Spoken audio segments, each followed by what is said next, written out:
Oke, bismillahirrahmanirrahim. Halo guys, assalamualaikum warahmatullahi wabarakatuh. Jumpa lagi bersama kami di Marola Channel. Apa kabar semuanya? Semoga sehat selalu, panjang umur, dan diberikan rezeki yang banyak sampai 7 turunan. Amin ya rabbal alamin. Dan terima kasih banyak bagi yang telah mengklik video ini. Semoga kalian semuanya masuk surga. Amin ya rabbal alamin.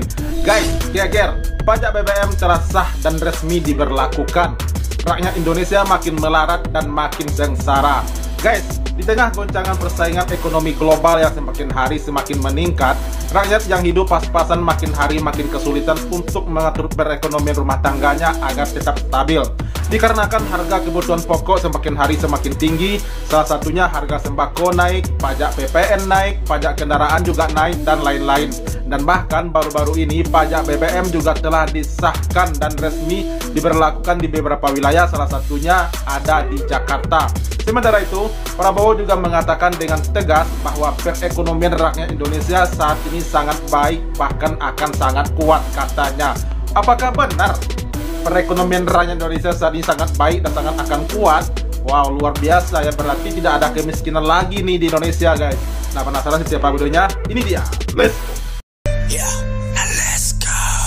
Wacana kendaraan yang mengisi bahan bakar minyak BBM di Provinsi Jakarta bakal dikenakan pajak mencuat. Wow. Aturan tersebut berlaku untuk semua jenis bahan bakar cair maupun gas yang digunakan kendaraan bermotor atau alat berat. Artinya setiap kali masyarakat membeli BBM, secara otomatis mereka menjadi subjek pajak sebesar 10%. Wow, 10%. Nantinya konsumen membayar harga BBM yang sudah termasuk PBBKB. Pihak yang wajib menyetorkan pajak ke kas daerah adalah penyedia bahan bakar seperti produsen atau importir. Adapun tarif PBBKB ditetapkan sebesar 10% dari nilai jual bahan bakar sebelum dikenakan pajak pertambahan nilai atau PPN. Dari demikian, Gubernur Jakarta Pramono Anung menyebut masih akan mengkaji kondisi masyarakat di Jakarta sebelum mengambil keputusan mengenai pajak tersebut. Rencananya hari ini Pemprov Jakarta akan membahas soal pengenaan pajak BBM tersebut. Undang-undang sudah mengatur mengenai hal tersebut, bahwa kemudian maksimumnya adalah 10%. Jakarta dalam hal ini belum memutuskan. Nanti jam 3 sore, kemarin kami sudah rapat tapi belum saya putuskan. Tapi yang jelas saya akan melihat bagaimana potret di Jakarta, karena yang sudah menerapkan ini ada 14 provinsi. Tapi Jakarta belum memutuskan untuk itu, baru nanti hari ini saya putuskan ya. Diketahui, ketentuan ini tertuang dalam Peraturan Daerah Perda Nomor 1 Tahun 2024 tentang pajak dan retribusi daerah yang merupakan turunan dari Undang-Undang Nomor 1 Tahun 2022 mengenai hubungan keuangan pusat dan daerah. Di dalam penjelasan resminya, Badan Pendapatan Daerah Bapenda DKI menyebut bahwa PBBKB dikenakan atas semua jenis bahan bakar cair atau gas yang digunakan oleh kendaraan bermotor maupun alat berat. Hidup Jokowi! Hidup Jokowi! Bentar guys, jadi jika ini benar-benar diterapkan di seluruh Indonesia, waduh gila, ternyata benar ya, ujung-ujungnya rakyat lagi yang jadi sasaran. Yang miskin makin miskin, yang kaya makin kaya, ujung-ujungnya rakyat lagi yang sengsara. Subsidi BBM ternyata tidak ada fungsinya guys. Kenapa? Ya ini pembelian BBM telah dipajakkan pula 10%. Itu gimana konsepnya?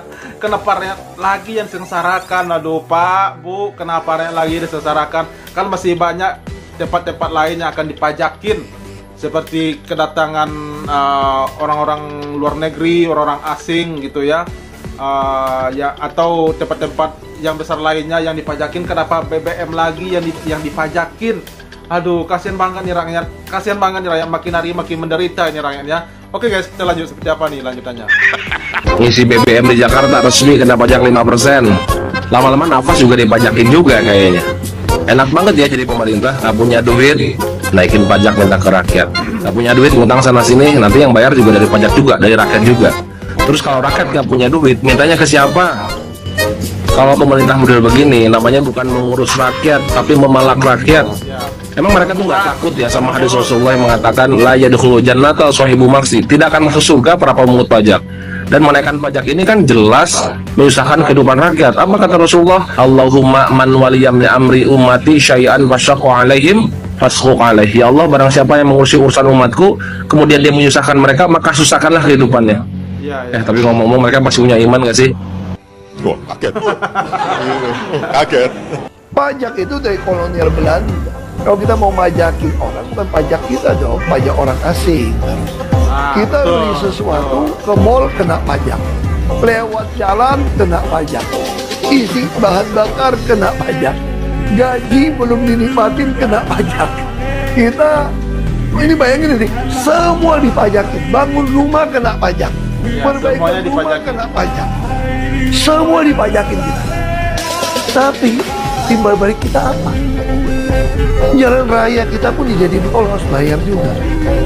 Terus PPN semua kena pajak, nggak ada yang nggak kena pajak. Makan juga kena pajak, dagang semua kena pajak. Tinggal di rumah, warisan pun, balik nama pun kena pajak. Tinggal di rumah gede juga kena pajak, berarti warisan orang tua. Jadi udah pensiun, udah kerja setengah mati, udah bayar pajak setengah mati, udah tua pensiun, pajaknya dinaikin semua. Kalau sebelumnya yang kena pajak cuma motornya, sekarang bensinnya juga ikutan. Itu benar semua yang disampaikan oleh Pak Ahok ya. Semua dipajakin, apapun yang dibeli dipajakin, apapun yang kita miliki dipajakin. Mulai dari bangun rumah, belanja dimanapun, belanja apapun dipajakin, beli BBM dipajakin, semuanya dipajakin. Kenapa? Rakyat terus yang jadi sasaran. Apakah itu kerja para pejabat untuk menguras rakyat? Apakah itu kerjaan negara untuk menguras rakyat? Apa nggak ada lagi yang harus dipajakin seperti orang-orang asing yang datang ke sini, orang-orang asing yang ingin berinvestasi di sini, orang-orang asing yang ingin bekerja sama di sini? Mereka itu yang dipajakin. Perusahaan-perusahaan besar itu yang harus dipajakin, bukan rakyat kecil terus yang jadi sasaran. Aduh, yang katanya melestarikan masyarakat, mensejahterakan masyarakat, malah menyengsarakan masyarakat ujung-ujungnya. Kacau nih, kacau. Disiksa. Dan soal pajak bahan bakar kendaraan bermotor alias pajak BBM di Jakarta sebenarnya udah diatur dalam Perda nomor 1 tahun 2024 yang merupakan tindak lanjut dari aturan Undang-Undang nomor 1 tahun 2022 tentang hubungan keuangan antara pemerintah pusat dan daerah.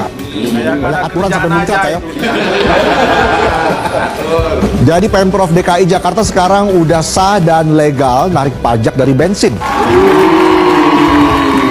Kalau sebelumnya yang kena pajak cuma motornya, sekarang bensinnya juga ikutan disiksa. Fix, Jakarta bukan cuma tempat cari cuan, tapi juga tempat dompet dibakar pelan-pelan. Isi full tank rasanya kayak ngisi pulsa mantan. Udah mahal, nggak pernah cukup, dan ujung-ujungnya bikin nyesek. Dulu kalau bensin habis, kita panik. Karena takut telat pas mau ngedate. Sekarang bensin habis tuh malah jadi alasan sah buat ngurangin keluar rumah. Sayang, jemput aku dong. Nggak bisa sayang, uang jajan habis dipajakin bensin.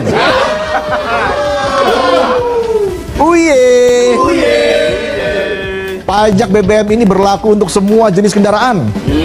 Nggak peduli mau naik motor, mobil pribadi, atau naik harapan, dapat promosi jabatan, semuanya kena. Udah mau promosi dijegal teman.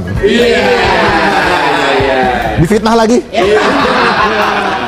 Pajak BBM juga nggak mandang profesi, nggak peduli status sosial, apalagi status hubungan yang nggak jelas. Mau kerja ojol, sopir taksi, pengusaha, atau pengabdi cinta yang ditolak mertua, semua sama di mata pajak. Dari motor butut yang kalau nyalain harus disumpahin dulu, atau mobil harga miliaran yang spionnya aja setara kos-kosan di Jakarta.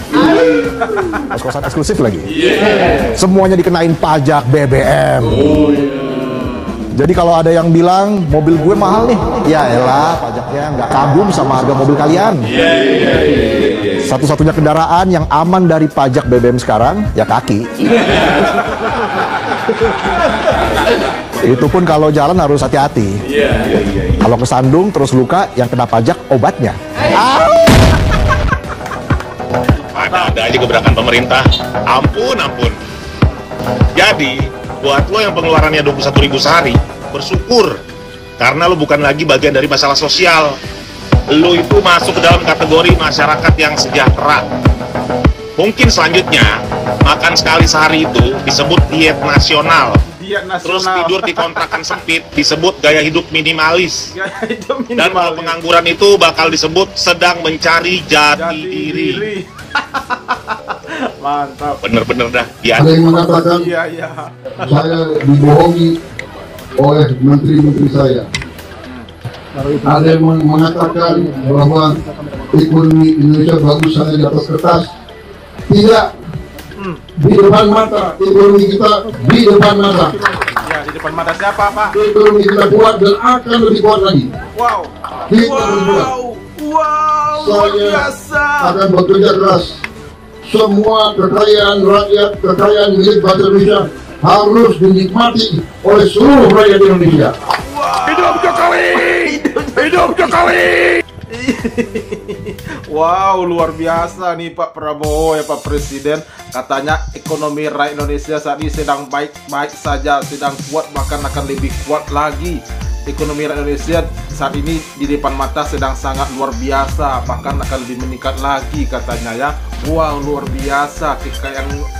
Kekayaan rakyat Indonesia akan dinikmati oleh seluruh rakyat Indonesia. Rakyat Indonesia yang mana, Pak? Rakyat miskin? Rakyat miskin yang hidupnya terlunta-lunta itu, yang makannya cuma sekali sehari, itu sama lauknya cuma nasi putih, garam sama tempe, itu yang menikmatin.